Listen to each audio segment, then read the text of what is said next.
Sa diwa ng pusong nag-aalab sa sigla, ang pagpupugay ay tila marka, dahil pawis at paghihirap ang tiniis namin para dito.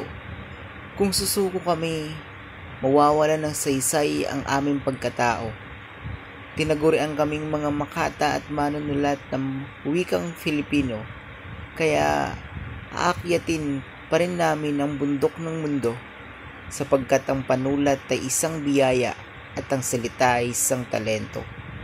Pasasaan pat kami ay natutong sumunod sa panuto, kaya patuloy naming isusulat ang wikang Filipino kahit saan mang mundo kami tutungo.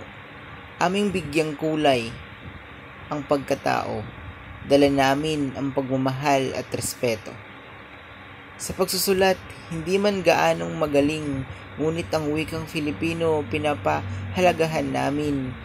Kahit marami man ang humadlang sa amin, patuloy pa rin namin itong susulatin.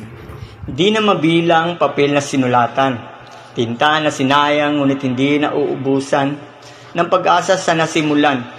Marami ng oras ang ibinuhos kahit pa mapagod, patuloy pa rin sa pangarap na gustong maabot. Wikang Filipino, gamit na salita sa pagkata, magsulat ng mga tula ang nais ng tulad kong dukha.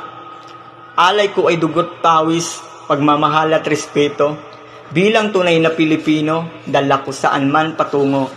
Matagal ko ng talos na kapalaran ko'y dito talaga nakalaan. Katuwang ko ang tadhana sa paghubog ng masalimuot na daan. Ganyan ang hinulma ang aking puso't isipan sa larangan ng tugmaan, kaya't di ko din naman hahayaan na ito'y masayang lamang at ako'y mapag-iwanan. Arkitektong mahusay magplano ng maayos, ng kinabukasan ay di ko naman kailangan. Mababanaag na kasi sa mga guhit ng aking palad ang tatahakin kong larangan.